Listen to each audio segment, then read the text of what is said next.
Do you have friends that are, so you have friends that are married? I have friends that are getting married. And you know, I have to realize, like, I've taken a step back and I have made a point to be like, okay, they're getting married. We can't go out like we used to. We can't stay out as late like we used to. Because they have a whole other person at home that they need to tend to and focus on, you know? I understand that you want to go out and have friends and, you know, have a girls' night or a guys' night. That's 100% okay. But when your friends are pressuring you to do certain things or to hook up with a certain person or somebody that you think is attractive and you know you've got somebody at home or somebody that you're pursuing, are you really willing to risk all of that for somebody temporary? For something temporary? Yeah. I mean, like that does, like, those are all things, like, that was in my head, like, when one of my friends was, when the first friend that I ever, like, known that was about to get married, those are the things I felt, because we can't be out late. She got a whole person. We can't do this because you got a whole person. You can't, you know what I'm saying? There's things that you can't do, but then I think nowadays it's like, what's the standard of, like, a married life? Like, especially when you're young. And when I say young, you're in your 20s, or, you know what I'm saying? Like, yeah. But it's also like, with the married life, is it okay to have single friends and married friends?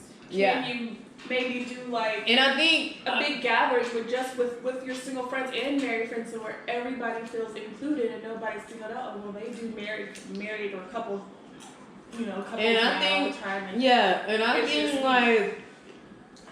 I think like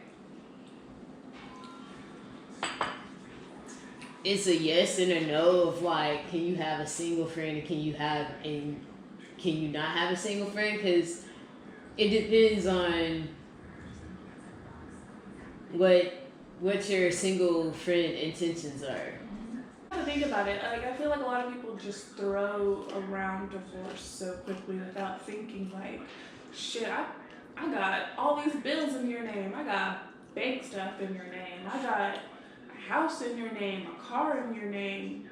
Like, and you're like my co-signer. So Yeah. what happens when we get a divorce? You know, you're still my co-signer. Yeah.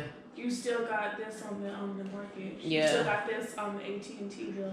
You still got this on the bank shit that we got. Like, all this extra stuff. Like, I feel like, especially in the black community, we don't get a lot of divorces. We're not white people. White people get divorced like 5 times throughout their entire lifespan. I don't understand why.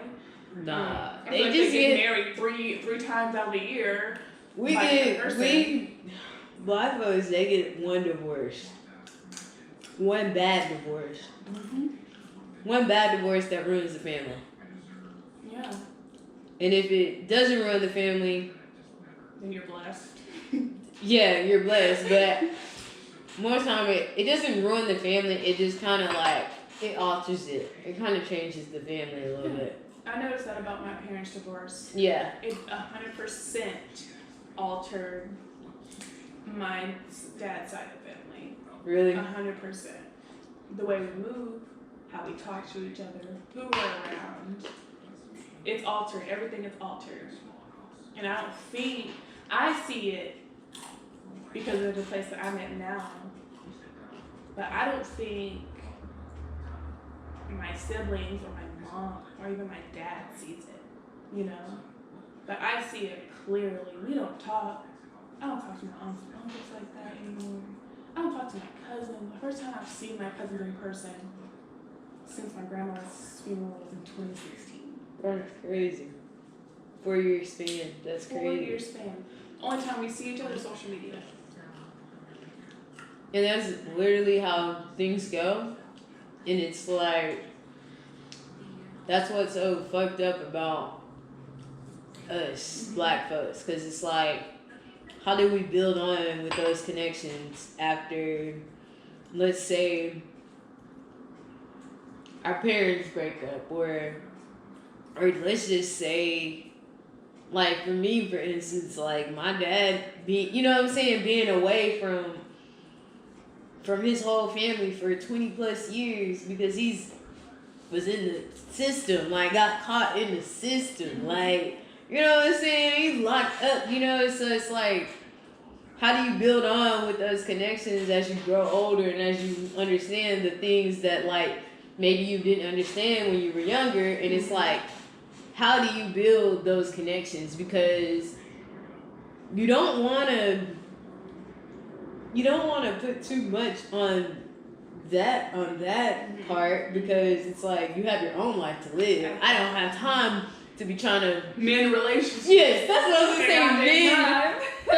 Men men relationships, which I'm not, you know what I'm saying, like mending relationships is definitely a thing, but like at this day and age, like man, time is a lot, and a lot of people be fucking me over because they be trying to, you know what I'm saying, take my time that I be having. So it's like, people gotta be mindful of that. It's like, when they say it's levels to this shit, it's levels to this shit. And that's on just a whole other topic. You know, that's not a whole other thing, but I'm just saying, like, how do black people build those relationships?